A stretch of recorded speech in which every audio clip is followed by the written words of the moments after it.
All right. Welcome back to the channel, subscribers. Look, conversation have been going on about Gervonta Davis and how he is ducking Gary Russell Jr. and how he's ducking Vasyl Lomachenko. Floyd Mayweather talks about Gary Russell Jr. as a potential opponent for Tank Davis. We're going to talk about that in this video.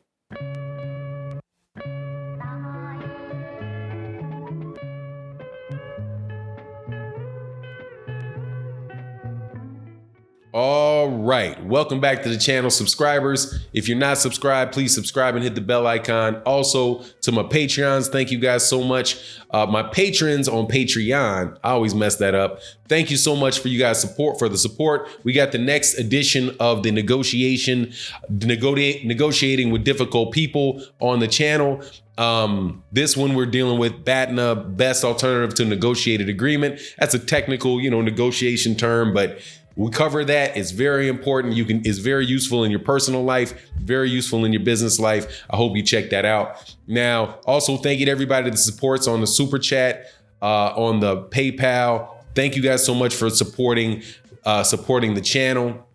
Now, let's get into it. Anthony Johnson, I'm sorry. And I want to say special thank you to Anthony Johnson for all you do for the channel. Now, Gervonta Tank Davis did very solid numbers on Showtime last Saturday.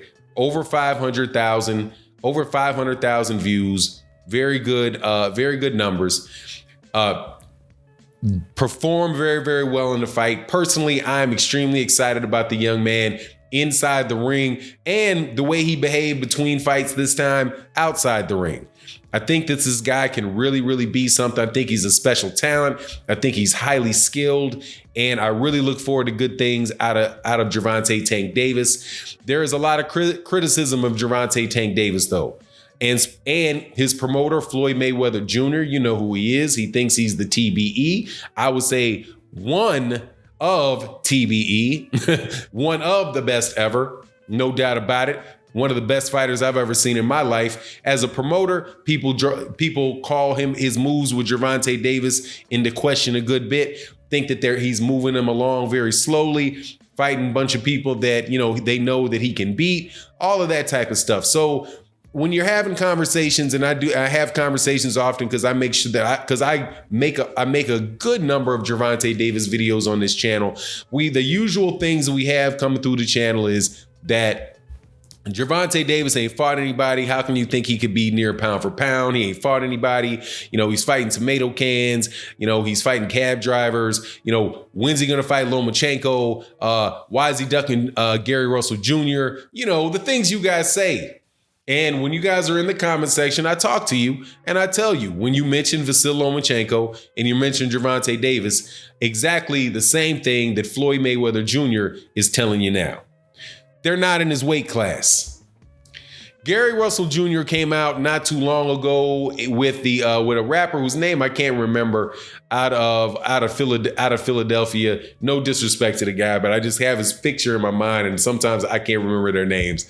But talking about how Gervonta Davis was did they call him like a delicate flower or a delicate, like a porcelain doll? Called him something, but basically saying that Floyd Mayweather Jr. was protecting him, and Gary Russell Jr. is acting like he wanted to fight.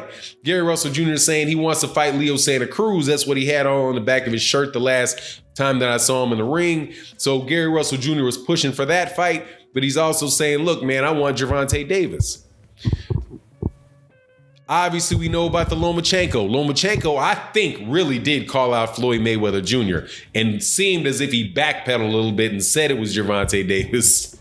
At least that's how I heard it. But obviously, aside from that one particular instance, there was conversations and back and forth about Lomachenko and Gervonta Davis when Lomachenko was at 130 pounds.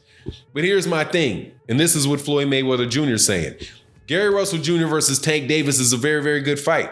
It's a fight I'd like to see. I think it's a fight that that should happen if one thing happens. Gary Russell Jr. moves to 130 pounds. Right now, Gary Russell Jr. is at 126 pounds.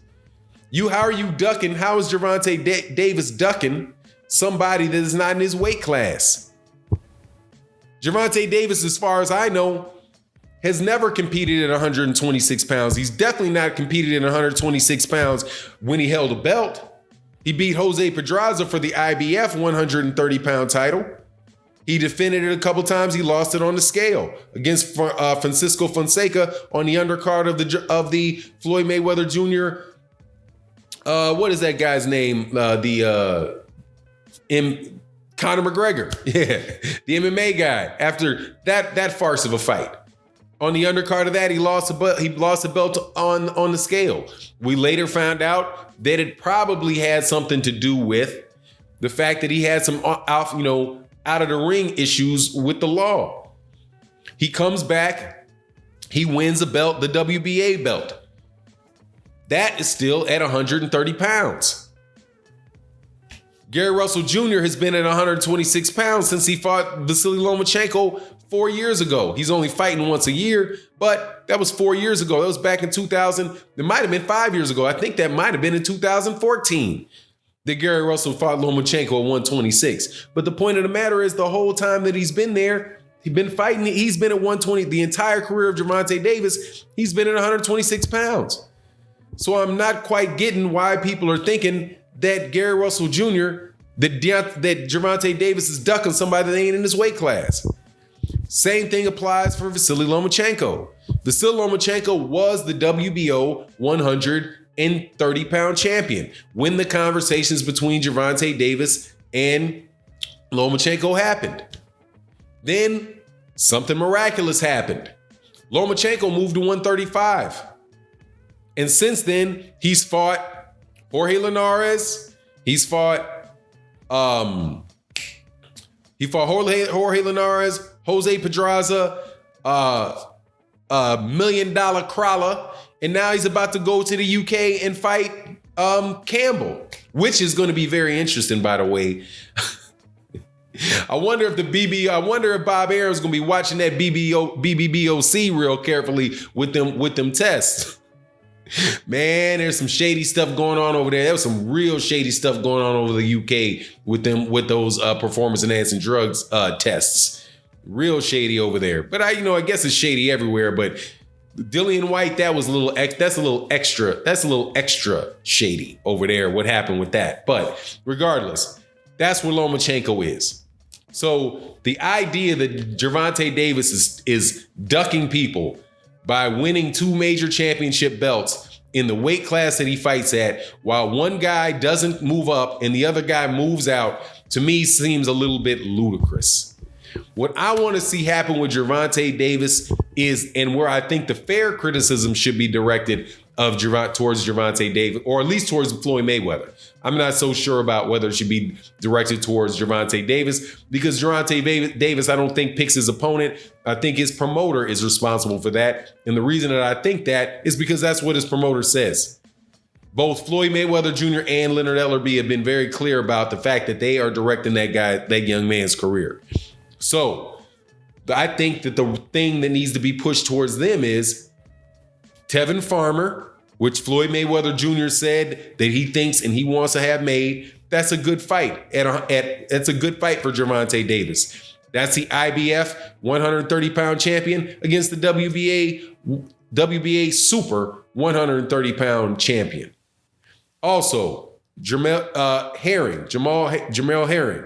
That's another good fight. The WBO champion, Herring, against Gervonta Davis. That is another unification that could happen. It would be just as good as the fight with Tevin Farmer. It doesn't have the name recognition, and there's not a lot of smoke, a lot of demand and people talking about the fight, but that's a good fight. But the one that I want to see between the three of them is the WBC champion. I would love to see Gervonta Davis fight who I believe is the second best 130-pound fighter, Miguel Berchelt out of Mexico, the WBC 130-pound champion.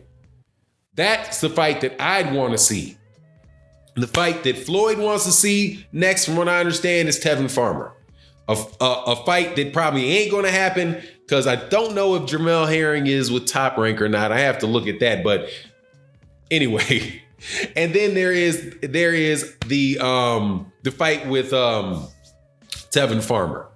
So I would love to see these things take place. I hope that people put their emphasis on trying to demand those fights at the weight class that he's in and not hold the man responsible for not fighting people that aren't even in his weight class. We had a lot of that stuff talking about how certain people are ducking people and, but they're ducking people. I don't get the idea how you can duck somebody that ain't even in your weight class. Errol Spence Jr. is ducking Canelo Alvarez. Canelo Alvarez is up at 160 pounds. Errol Spence Jr. has a unification fight going on for, at 147 pounds with Sean Porter. I have a hard time understanding why people say how you can associate ducking when a guy where two champions ducking each other, one champion ducking another, when one of those is fighting another champion in the same division. If the goal is unification of the belts and proving who's the best, that's what a belt's supposed to be. A belt is supposed to signify the guy that's the best in that weight class. So if a guy has a belt, that's a good fight. If a guy's not in the weight class, if somebody chooses to fight one guy with the belt over somebody else with the belt, that's not necessarily ducking. Not necessarily ducking. Unless they said that they wanted to have the fight before. There's an exception that proves the rule in that, but that's for another video because I don't feel like getting harassed from the Philippines. Anyway, it is what it is. Let me know what you think in the comment section. And with that, I'm out. Peace.